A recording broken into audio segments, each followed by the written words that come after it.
Hello दोस्तों, कैसे हैं आप। दिस इज़ नवीन जादौन और आप देख रहे हैं अजय अकेडमी यूट्यूब चैनल। और जैसा कि आपको पता है, हमारी एटॉमिक स्ट्रक्चर की PYQ चल रही है, जिसमें हमने 4 लेक्चर रिकॉर्ड कर लिए हैं। तो आज का लेक्चर शुरू करने से पहले एक छोटी सी शायरी जो आपको मोटिवेट करेगी। ना संघर्ष ना तकलीफ तो क्या खाक मजा है जीने में, तूफान थम जाते हों जब आग लगी हो सीने में। चलिए तो इस शायरी के साथ स्टार्ट करते हैं, आपको मोटिवेशन मिलेगा। तो हमारे क्वेश्चन उसमें हमने कर लिए थे 24 क्वेश्चन हमने कर लिए थे, ठीक है। तो 25 नंबर का क्वेश्चन है कि मैंने एक क्वेश्चन लिया है इसमें, लेकिन मैं पूरा आपको ये बता दूंगा इसमें जो भी क्वेश्चन बनता है। ये स्पेक्ट्रम जो सीरीज होती है ना, उनके ऊपर ये क्वेश्चन है, ठीक है। तो उस पर जो भी जितनी भी सीरीज हम उनको भी पढ़ लेंगे और इस क्वेश्चन को भी कर लेंगे। ये नीट 2019 में ये क्वेश्चन आया हुआ है, ठीक है। नीट में आया हुआ है, अच्छा क्वेश्चन है। तो ये PGT में भी आ सकता है कहीं पे भी, और TGT में भी आ सकता है, फर्स्ट ग्रेड में भी आ सकता है, सेकंड ग्रेड में भी। क्वेश्चन क्या है, इसमें 3-4 क्वेश्चन बनते हैं, इनसे बाहर नहीं आएगा, ये मेरी गारंटी है। निम्न में से हाइड्रोजन परमाणु की कौन सी संक्रमण श्रेणी स्पेक्ट्रम सीरीज जो है वो दृश्य क्षेत्र या विजिबल रीजन में पाई जाती है, ठीक है। ये बोल रहा है कि विजिबल रीजन में कौन कौन सी श्रेणी पाई जाती है या कौन सी पाई जाती है। श्रेणी कौन कौन सी होती है सीरीज? लाइमर, बार्मर, पाश्चर, ब्रैकेट, फुंड और हम्फ्री, ठीक है। तो इसका आंसर बता देता हूँ, फिर मैं इसकी पूरी एक्सप्लेनेशन दूंगा। इसका जो आंसर है वो है बार्मर सीरीज, ये नहीं है सॉरी, सी ऑप्शन, ठीक है। मैं इसको बार्मर समझ गया था, बार्मर सीरीज, ठीक है। बार्मर कहते हैं हिंदी में, लेकिन इंग्लिश में बार्मर इसकी स्पेलिंग ये होती है। देखो इसमें और क्या क्या क्वेश्चन बन सकते हैं। जो ये लाइमन श्रेणी है ना, लाइमन सीरीज, ये यूवी रीजन में पाई जाती है, यूवी रीजन में, पराबैंगनी क्षेत्र में पाई जाती है। जो बार्मर है हमने आंसर देख ही लिया है, किस रीजन में पाई जाती है, विजिबल में। तो ये जैसे पूछा हुआ है किसका, बार्मर का पूछा हुआ है, तो लाइमन का भी पूछ सकता है। तो लाइमन का पूछेगा तो क्या आंसर देंगे, यूवी रीजन में ये पाई जाती है। बार्मर किस में पाई जाती है, विजिबल में। और इसके अलावा जितनी भी है, ये पाश्चर, ब्रैकेट, फंड और हम्फ्री, ये वाली, ये और ये सब IR रीजन में पाई जाती है। हिंदी में इसको बोलते हैं अवरक्त क्षेत्र। किसमें पाई जाती है ये, अवरक्त क्षेत्र में। जो लाइमन है वो पाई जाती है किसमें, यूवी में। बार्मर पाई जाती है विजिबल में। तो PGT और TGT के लिए इंपॉर्टेंट क्वेश्चन है, फर्स्ट ग्रेड सेकंड ग्रेड में कोई सी भी। और इसके अलावा ये जो 4 हैं ये किस में पाई जाती हैं, IR रीजन में पाई जाती हैं। तो ये भी पूछा जा सकता है, कुछ भी पूछा जा सकता है, कुछ भी पूछ ले। स्पेक्ट्रम श्रेणी से संबंधित कोई भी क्वेश्चन होगा आपका गलत नहीं होगा, दिस इज माई प्रॉमिस। देखो इसके बारे में मैंने और भी जानकारी ली है कि लाइमन श्रेणी कब बनेगी। यदि इलेक्ट्रॉन किसी भी हाई एनर्जी लेवल से n=1 में अगर आता है तो वो कौन सी श्रेणी है, लाइमन श्रेणी है। जैसे मुझे लाइमन श्रेणी जैसे बोला होता है कि सेकंड लाइमन श्रेणी के लिए n1 का मान लिखिए और n2 का मान लिखिए, ये पूछा होता। तो n1 का मान तो लाइमन के लिए हमेशा कितना रहेगा, 1, क्योंकि जब n=1 में आएगा ना तभी लाइमन श्रेणी प्राप्त होगी। जैसे पूछता फर्स्ट लाइमन श्रेणी के लिए n1 और n2 क्या होगा, तो फर्स्ट लाइमन श्रेणी कब मिलेगी भाई, इसी को बताऊंगा मैं, सबको फिर इतना एक्सप्लेन नहीं करूंगा। कि जब 2 से इलेक्ट्रॉन किस में आएगा, 1 में, तो n2 क्या होगा इसके लिए, 2 होगा। अगर पूछता सेकेंड लाइमन श्रेणी, तो n1 तो हमेशा 1 ही रहेगा लाइमन के लिए, लेकिन सेकंड कब प्राप्त होगी, फर्स्ट कब प्राप्त होगी, जब 2 से 1 में आएगा तो पहली लाइमन श्रेणी प्राप्त होगी। 3 से 1 में आएगा तो दूसरी प्राप्त होगी, तो n2 क्या हो जाएगा, 3 हो जाएगा। ऐसे ही अगर कोई इलेक्ट्रॉन किसी भी एनर्जी लेवल से n=2 में आता है तो कौन सी श्रेणी प्राप्त होती है, बाल्मर श्रेणी। जैसे आपसे बोलता कि फर्स्ट बाल्मर श्रेणी के लिए n1 क्या है, n1 तो हमेशा कितना रहेगा, 2 रहेगा जब n=2 में इलेक्ट्रॉन आता है। फर्स्ट कब प्राप्त हो गया, अब 1 में से तो 2 में जाएगा नहीं, उच्च से आता है, तो उच्च 2 के आगे कौन होगा, 3 होगा, तो 3 से 2 में आएगा, तो n2 क्या हो जाएगा, 3 हो जाएगा। ऐसे इलेक्ट्रॉन किसी भी एनर्जी लेवल से अगर 3 में आता है, n=3 में आता है, तो वो कौन सी श्रेणी होती है, पाश्चर श्रेणी होती है। तो पाश्चर के लिए n1 हमेशा कितना रहेगा, 3 रहेगा। किसी भी एनर्जी लेवल से अगर किस में आता है, n=4 में आता है, तो कौन सी श्रेणी होगी, वो ब्रैकेट होगी, ठीक है, ब्रैकेट श्रेणी। किसी भी एनर्जी लेवल से अगर n=5 में आता है तो वो कौन सी होगी, फुंड होगी, ठीक है। यहाँ तक ही पूछा जाएगा आपसे। जैसे पाश्चर में पूछता आपसे कि जो थर्ड पाश्चर श्रेणी है उसके लिए n1 बताइए और n2 बताइए। तो n1 तो हमेशा अगर पाश्चर है तो कितना रहेगा, 3 ही रहेगा, ठीक है। लेकिन तीसरी पाश्चर श्रेणी, तो देखो पहली पाश्चर सीरीज कहाँ से प्राप्त होगी, पहली लाइन, n1 तो 3 है तो ऊपर वाले से आएगा, तो 3 के ऊपर कौन होता है, 4, तो 4 से 3 में आएगा जब पहली, तो n2 कितना होगा, 4। 5 से 3 में आएगा तो दूसरी, 6 से 3 में आएगा तो तीसरी, तो n2 कितना होगा, तीसरी के लिए कितना होगा, 6। पूछता है फर्स्ट पाश्चर के लिए, फर्स्ट पाश्चर श्रेणी के लिए या सीरीज के लिए n1 तो हमेशा कितना ही रहेगा, 3। लेकिन n2 पूछता आपसे कि N2 कितना होगा भैया फर्स्ट अपरास्टर के लिए। तो फर्स्ट कहाँ से आएगा, 3 से ऊपर कौन होता है 4, तो 4 से 3 में आएगा, तो N2 कितना होगा 4 होगा। जैसे N1 N2 की वैल्यू हम निकाल सकते हैं आराम से। N1 तो फिक्स है, लाइमन के लिए कितना है 1, बार्मर के लिए 2, पास्चर के लिए 3, ब्रैकेट के लिए 4 और फंड के लिए 5। N1 तो सबके लिए फिक्स है, ठीक है। और इलेक्ट्रॉन ऊपर वाले से नीचे में आता है। जैसे n बराबर 2 है बार्मर के लिए, तो 3 से 2 में आएगा तो पहली, 4 से 2 में आएगा तो दूसरी, 5 से 2 में आएगा तो तीसरी। लाइमन के लिए N1 बराबर क्या है 1, तो 2 से 1 में आएगा तो क्या बोलेंगे फर्स्ट वाली है, 3 से 1 में आएगा तो बोलेंगे सेकंड लाइमन श्रेणी है, 4 से 1 में आएगा तो तीसरी लाइमन श्रेणी है। तो N1 तो सबके लिए फिक्स है, N2 जो ऊपर वाले में से आ रहा है, ठीक है, तो उससे जस्ट ऊपर होगा उसमें पहली वो श्रेणी प्राप्त होगी, उससे ऊपर होगा उसमें दूसरी होगी, ठीक है। तो ये हमारा लेक्चर नंबर 5 था। इससे स्पेक्ट्रम श्रेणी से कोई भी क्वेश्चन आएगा तो आपका गलत नहीं होगा। इस N1 N2 पे एक न्यूमेरिकल ले रहा हूँ मैं, अगला जो क्वेश्चन है वो है, आप इसको लिखो, फिर मैं अगला क्वेश्चन कराता हूँ आपके लिए। देखो लिख लिया आपने, स्पेक्ट्रम सीरीज पे बेस्ड ये क्वेश्चन है। देखो ये क्वेश्चन मतलब ऐसा लग रहा होगा आपको देखने में टफ है या सिंपल भी लग रहा है कुछ लोगों को। देखो एग्जाम में बहुत ही जो चीज़ें जेनुअल होती हैं वही पूछी जाती हैं, पर कोचिंग इंस्टीट्यूट वाले क्या है ज़्यादा अपना प्रचार के चक्कर में, मैं किसी की नहीं बोल रहा, पर इतना ज्ञान दे देते हैं कि जो मेन जो क्वेश्चन है ना बच्चा उसको भूल ही जाता है और पता नहीं क्या पढ़ जाता है। इसलिए मेरी तरीके से अच्छा पढ़िए, स्मार्ट पढ़िए और मेरी तरीके से सेलेक्ट होइए, मजे लीजिए लाइफ के। चलिए ये क्वेश्चन है, हाइड्रोजन एटम के लिए थर्ड लाइमन श्रेणी की तरंग संख्या कितनी होगी, वेव नंबर कितना होगा। ये न्यूमेरिकल आ सकता है, बहुत ही बढ़िया नॉर्मल न्यूमेरिकल है। देखो तरंग दैर्ध्य जिसको हम क्या कहते हैं लैम्बडा, तरंग संख्या जिसको हम क्या कहते हैं न्यू बार, निकालने का फॉर्मूला क्या है, इस फॉर्मूले को याद रखना है, अच्छा फॉर्मूला है, ठीक है। अब देखो मैं इसको निकालना सिखाता, वो चीज़ हमारे काम की नहीं, हमको टू दी पॉइंट और स्मार्ट तरीके से पढ़ना है। What is the requirement of exam, exam की रिक्वायरमेंट क्या है, हमारी एग्जाम की रिक्वायरमेंट हमारा क्वेश्चन सही हो। तो आपको बस जो चीज़ें याद रखनी है वो चीज़ें पढ़ा रहा हूँ जिससे आपकी जॉब लग सके, मेरा वो उद्देश्य है, ठीक है। किसी भी एग्जाम की तैयारी कर रहे हैं, ऐसा नहीं टीचर की भर्ती में आ सकता है, ये नीट में भी आ सकता है, कहीं पे भी, कि 11th स्टैंडर्ड जहाँ पे भी केमिस्ट्री आ सकती है, वो ये टॉपिक दे रखा है एटॉमिक वाला, वहाँ कहीं पे भी इसके आने की संभावना। तरंग संख्या और तरंग दैर्ध्य एक दूसरे के उल्टे होते हैं, ठीक है। 1/λ ही क्या होता है न्यू बार होता है, तो इसको और इसको निकालने का एक ही फॉर्मूला है। 1/λ ही क्या होता है न्यू बार तरंग संख्या, और ये तरंग दैर्ध्य किसके बराबर होता है RZ² कोष्टक 1/N1 का स्क्वायर माइनस 1/N2 का स्क्वायर, ठीक है। R यहाँ पर एक कॉन्स्टेंट है, Z क्या है एटॉमिक नंबर है, N1 क्या है किसी का लो एनर्जी लेवल कौन सी श्रेणी में आ रहा है, और N2 क्या है हाई एनर्जी लेवल। क्वेश्चन क्या है थर्ड लाइमन श्रेणी, लाइमन श्रेणी हम पढ़ा था अभी कि N1 बराबर कितना होता है लाइमन के लिए 1, ठीक है। तो जब N बराबर 2 से आएगा तो वो कौन सी होगी फर्स्ट होगी, N बराबर 3 से आएगा, N2 बराबर 3 से आएगा तो वो कौन सी होगी सेकंड लाइमन श्रेणी होगी। पूछ कौन सा रहा है थर्ड, तो थर्ड के लिए कहाँ से आएगा N2 बराबर क्या होगा 4, तो ये कौन सी लाइमन श्रेणी होगी थर्ड लाइमन श्रेणी, क्योंकि लाइमन के लिए N1 तो फिक्स है, 1 में आता है तो उसको लाइमन कहते हैं, अभी मैंने जस्ट इससे पहले बात की थी। 2 से आएगा तो फर्स्ट लाइमन श्रेणी, 3 से आएगा तो सेकंड लाइमन श्रेणी, 4 से आएगा 1 में तो थर्ड लाइमन श्रेणी, थर्ड की बात कर रहा है। तो N1 हमको यहाँ क्या लेना है 1 लेना है, और N2 हमको यहाँ क्या लेना है 4 लेना है, तो निकाल देंगे। न्यू बार पूछ रहा है, न्यू बार बराबर R तो कांस्टेंट है, Z हाइड्रोजन का Z परमाणु क्रमांक कितना होता है 1, हाइड्रोजन ही दे रखा है तो हाइड्रोजन का एटॉमिक नंबर 1, कोष्टक 1/N1 कितना है 1, 1 का स्क्वायर माइनस N2 कितना है 4, तो 4 का स्क्वायर, इसका क्या ले लो 4 चौको 16, 1 एकम 1 तो 16 आ जाएगा इसका, इतना तो जानते हैं ना, 1 का 16 में भाग जाएगा तो 16, 1 का स्क्वायर तो 1 ही होता है तो 16, 4 चौको 16 है, 16 एकम 16, 16 का 1 से गुणा करेंगे 16 एकम 16 तो 1 आएगा, क्या आएगा ये, और ये बाहर क्या है R, इसको सॉल्व तो कर लेंगे ना, R 1 का स्क्वायर 1 ही होता है, लिखने की जरूरत नहीं है। ये क्या आएगा 15R/16, अरे ये आ जाएगा ना भाई, ये कितना होगा 1/1 माइनस 1/16, तो 16 इसका ऐसा ले लेंगे और कर देंगे, ठीक है। तो कितना आएगा 15R/16, ऐसा ऑप्शन है क्या 15R/16, देखो C ऑप्शन है 15R/16।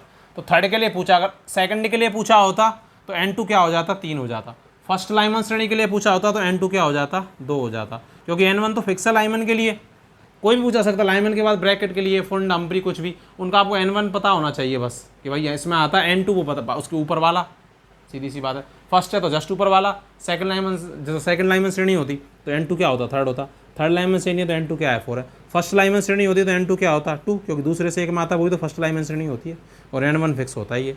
तो बहुत अच्छा न्यूमेरिकल है और ये फॉर्मूला आपको याद रखना है MTR। मुझे तो रट लो भाई, बिल्कुल रट ले इसको, दिमाग में बैठा ले, इस पर न्यूमेरिकल आने की प्रबल संभावना रहती है कहीं पे भी जो कंपटीशन का एग्जाम होता है केमिस्ट्री से संबंधित। ठीक है, तो अच्छा क्वेश्चन है, आप इसको लिखो, फिर मैं अगला क्वेश्चन कराता हूँ आपके लिए। देखो ये बहुत ही बढ़िया क्वेश्चन है, फोटो इलेक्ट्रिक इफेक्ट। देखो आपने पूरा फोटो इलेक्ट्रिक इफेक्ट को कहते हैं प्रकाश विद्युत प्रभाव, पूरा प्रकाश विद्युत प्रभाव पढ़ा, और अगर ये क्वेश्चन नहीं पढ़े तो आपने कुछ भी नहीं पढ़ा, क्योंकि एग्जाम आने लगे ये क्वेश्चन है, NVS में पूछा हुआ भी है नवोदय विद्यालय में।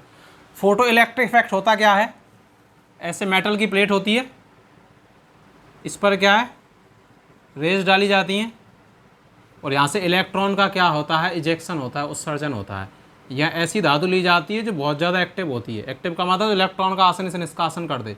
जो एस ब्लॉक की मेटल होती है ना, सीजियम, मोस्टली उसका उपयोग किया जाता है, क्योंकि सीजियम का आकार क्या होता है बड़ा होता है, तो इलेक्ट्रॉन आसानी से बाहर निकल जाता है, न्यूक्लियस का अट्रैक्शन उस पर कैसा होता है कम होता है। ठीक है, तो ये क्या होता है प्रकाश विद्युत प्रभाव के, जब कोई भाई प्रकाश डाला जाता है तो इससे धातु की सतह से मेटल की सरफेस से इलेक्ट्रॉन का क्या होता है उत्सर्जन, ये होता है। क्वेश्चन क्या है कि फोटो इलेक्ट्रिक इफेक्ट, प्रकाश विद्युत प्रभाव में धातु की सतह से उत्सर्जित इलेक्ट्रॉन की संख्या, कि कितने इलेक्ट्रॉन इजेक्ट होंगे कितने इलेक्ट्रॉन निकलेंगे किस पे डिपेंड करता है। ठीक है, बहुत अच्छा क्वेश्चन है, डायरेक्ट याद रखना है। देखो मैंने बोला ना, आप मेरे क्वेश्चनों को पढ़ लो, आपको पूरा टॉपिक क्लियर है भाई। आपको जो मैं वास्तव में जो एक है ना डेप्थ वाली जो चीज़ है वो मैं करा रहा हूँ, ऐसे तो क्वेश्चन तो कितने भी करते रहो कोई फाल नहीं है। इलेक्ट्रॉन की जो संख्या है ना वो आपतित प्रकाश की तीव्रता पर निर्भर करती है। तीव्रता का मतलब इंटेंसिटी, किस पर निर्भर करती है, इंटेंसिटी पर निर्भर करती है, कि भाई कितना प्रकाश डाला जा रहा है। जितने प्रकाश की इंटेंसिटी होगी उतने ज़्यादा इलेक्ट्रॉन क्या होंगे बाहर निकलेंगे। इसी में मैं एक क्वेश्चन और ऐड कर देता हूँ कि जो उत्सर्जित इलेक्ट्रॉन हैं उनकी जो गतिज ऊर्जा है, गतिज ऊर्जा को क्या कहते हैं काइनेटिक एनर्जी, वो किस पे डिपेंड करती है, तो वो डिपेंड करती है आपतित प्रकाश की आवृत्ति पर निर्भर करती है।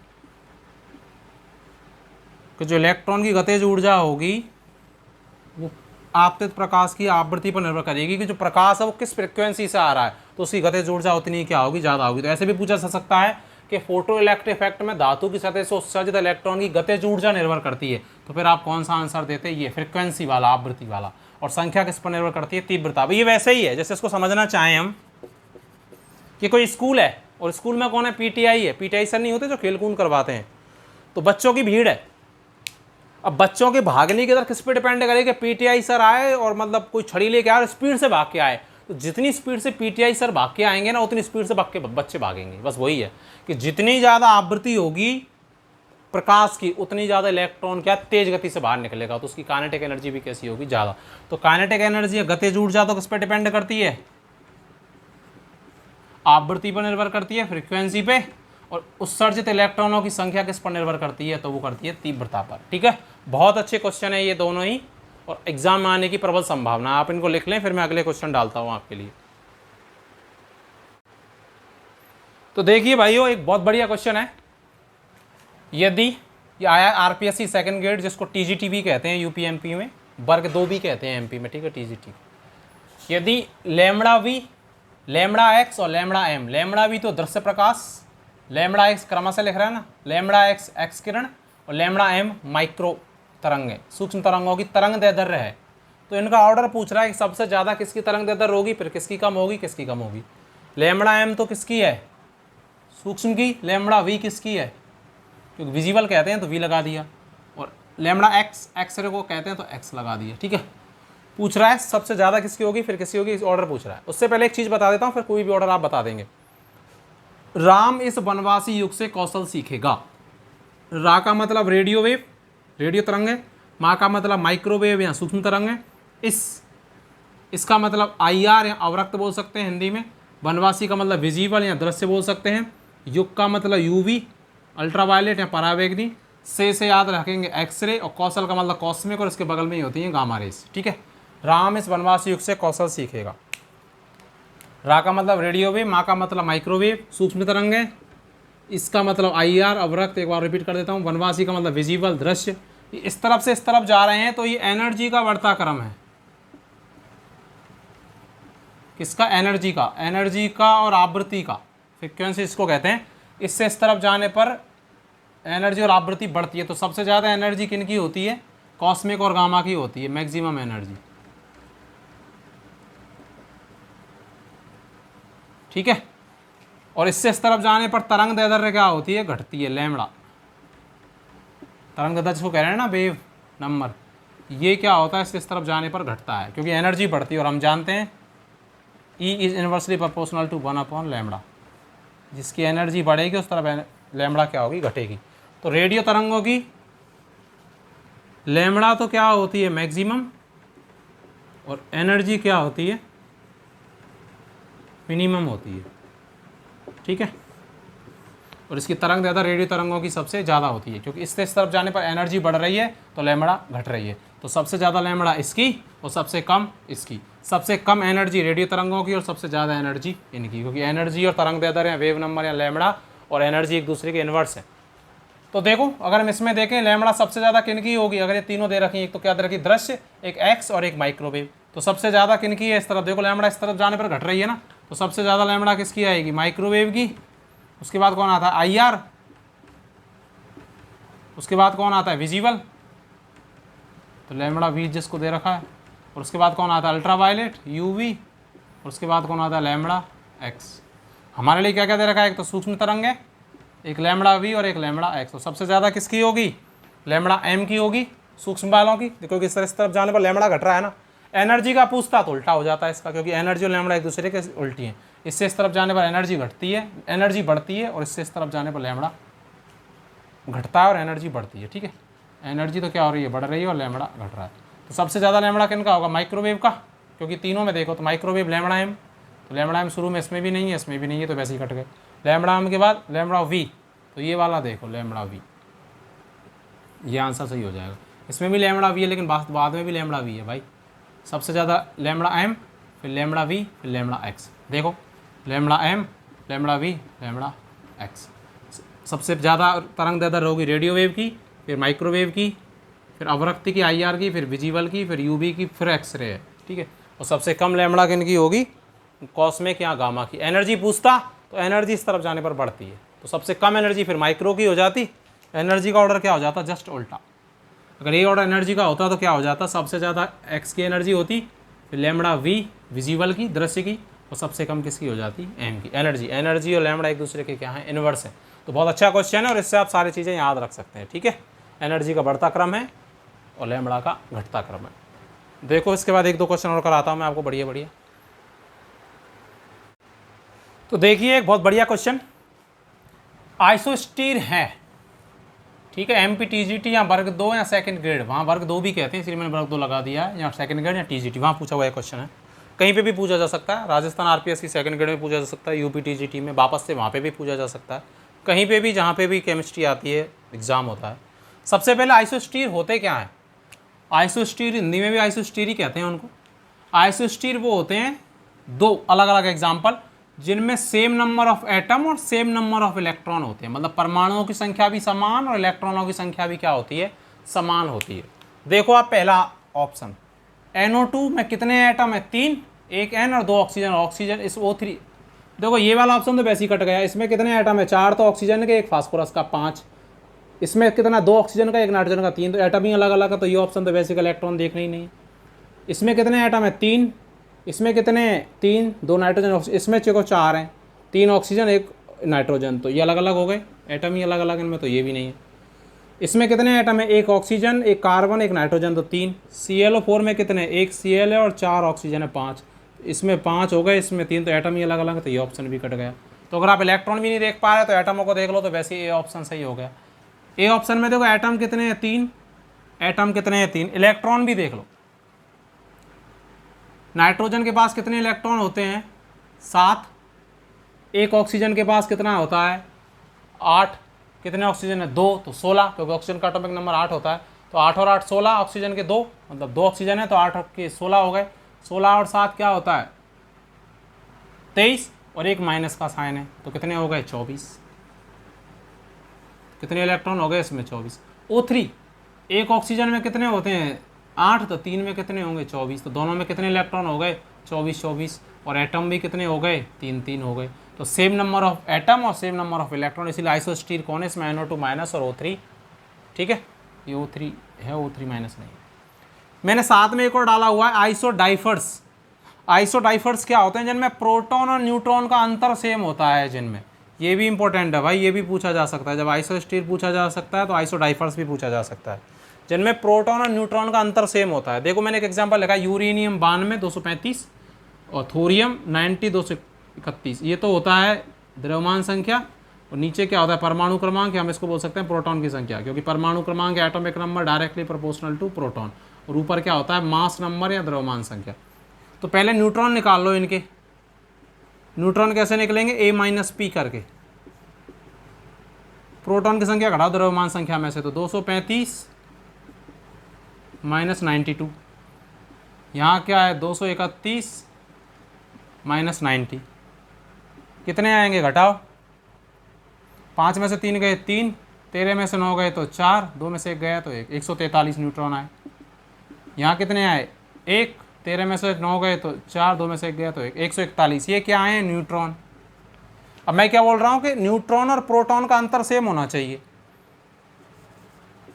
P प्लस और N माइनस का अंतर सेम होना चाहिए। तो प्रोटॉन कितने हैं, न्यूट्रॉन कितने हैं 143 और प्रोटॉन कितने हैं 92। इसमें वो कितने हैं 141। माइनस प्लस से मतलब नहीं कि नए बाद में लग रहा है तो माइनस का साइन आएगा, बस अंतर देखना है, अंतर कितने का आ रहा है। सेम अंतर आएगा तो फिर वो आइसोडाइफर्स हैं, ये दोनों आपस में आइसोडाइफर्स हैं ही। आइसोडाइफर्स को आइसोडाइफर्स ही बोलते हैं हिंदी में भी, ऐसे लिखा आएगा आइसोडाइफर्स किसे कहते हैं। यहाँ अंतर कितने दे रखे हैं, न्यूट्रॉन 141, प्रोटॉन कितने हैं, जितना परमाणु क्रमांक 90। इसको घटाएंगे तो कितना आएगा, 3 में से 2 गए तो 1, 14 में से 9 गए तो 5, 51। वही 1, 14 में से 9 गए तो 5, तो यहाँ पे भी 51 आया और यहाँ पे भी 51 आया। पहले इन दोनों से तो क्या निकाल लेंगे, A-P, तो न्यूट्रॉन की संख्या निकाल लेंगे। ठीक है, इसमें से इसको घटा देंगे, इसमें से इसको घटा देंगे, फिर प्रोटॉन न्यूट्रॉन का अंतर निकालेंगे। न्यूट्रॉन में से प्रोटॉन घटा के देख लेंगे, मतलब इनका अंतर देख लेंगे, इसमें भी क्या बनाया और इसमें भी क्या बनाया। और जिनमें प्रोटॉन न्यूट्रॉन का अंतर सेम आता है वो क्या होते हैं, आइसोडाइफर्स होते हैं। ठीक है, ये एग्जांपल अच्छा है इसीलिए मैंने इसको डाल दिया था समझाने के लिए, ये पूछा भी जा सकता है। ठीक है, तो आइसोस्टीर कौन होते हैं, ये वाले। आइसोडाइफर्स क्या होते हैं, एक तो देखो अब एक क्वेश्चन लग रहा है, लेकिन एक के साथ हमने कितने क्वेश्चन किए हैं, 2 क्वेश्चन किए। तो मैं वही बोल रहा हूँ कि क्वेश्चन के साथ क्वेश्चन है, आप मेरे कंटेंट को शेयर करो और आप देखो कि क्या रिस्पॉन्स मिलता है, और आप खुद महसूस करो मेरे कंटेंट को। आप वो इलेक्ट्रॉनिक बोर्ड या लुक सुक भाई वो अपन को नहीं आता, अपन को जिस तरीके से अपन पढ़ करके सेलेक्ट हुए हैं, गवर्नमेंट जॉब लगे, हम चाहते हैं आप लोग भी कम चीज़ों को अच्छी तरीके से पढ़ो, कम समय में पढ़ो, बजाय कोचिंग और उनके। मैं ही नहीं कह रहा आप कोचिंग भी करिए, लेकिन मेरी MCQs को आप हल्के में मत ले, मैं ये कह रहा हूँ। ठीक है, इसको लिखो, वे लास्ट में 1-2 क्वेश्चन और देख रहे हैं। देखो लास्ट 2 क्वेश्चन और हैं, वेरी इंपॉर्टेंट है, लगते सरल हैं लेकिन अच्छे हैं। इलेक्ट्रॉन क्या है, एक अल्फा पार्टिकल है, एक बीटा पार्टिकल है, एक हाइड्रोजन आयन है या पॉजिट्रॉन है। तो मैं आपको बता देता हूँ कि इलेक्ट्रॉन एक बीटा कण है। ठीक है, अगर ऐसा क्वेश्चन आता है, लगता सरल है लेकिन एग्जाम में हम चूक जाते हैं और गलत हो जाता है, और सीधे क्वेश्चन ही हमारे गलत होते हैं। बिल्कुल भी सीधा क्वेश्चन नहीं, अच्छा है, इसीलिए याद रखना है। इलेक्ट्रॉन एक बीटा कण है। इलेक्ट्रॉन पे चार्ज कितना होता है, -1.6 × 10⁻⁻19 कूलाम। ठीक है, और बीटा पार्टिकल पर भी नेगेटिव चार्ज होता है। तो इलेक्ट्रॉन एक बीटा कण है। ये हाइड्रोजन आयन दे रखा है। अगर पूछता कि प्रोटॉन है तो प्रोटॉन होता तो हम इसमें क्या आंसर देते कि वो हाइड्रोजन आयन है, क्योंकि हाइड्रोजन आयन, हाइड्रोजन क्या होता है 1s1, यही तो होता है हाइड्रोजन आयन का मतलब प्लस। तो हाइड्रोजन के पास कोई भी ना तो इलेक्ट्रॉन होता है और ना ही कोई न्यूट्रॉन होता है, केवल उसके पास एक क्या होता है, प्रोटॉन होता है। तो H+ को क्या कहते हैं, H+ को प्रोटॉन भी कहते हैं। ठीक है, तो अगर यहाँ क्वेश्चन होता कि प्रोटॉन है तो आंसर क्या जाता, हाइड्रोजन आयन, क्योंकि हाइड्रोजन आयन के पास ना तो कोई इलेक्ट्रॉन होता है और ना ही न्यूट्रॉन, केवल क्या होता है, प्रोटॉन। तो प्रोटॉन को हाइड्रोजन आयन या प्रोटॉन भी कहते हैं। ठीक है, ये ध्यान रखना। अगर यहाँ प्रोटॉन लिखा होता तो आंसर हाइड्रोजन आयन जाता, इलेक्ट्रॉन लिखा है तो बीटा पार्टिकल। एक दे रखा है अल्फा कण। अल्फा कण क्या होता है ये भी याद रख सकते हैं। जो हीलियम होता है ना, हीलियम का परमाणु क्रमांक 2, एटॉमिक नंबर 2 और मास नंबर या द्रव्यमान संख्या 4।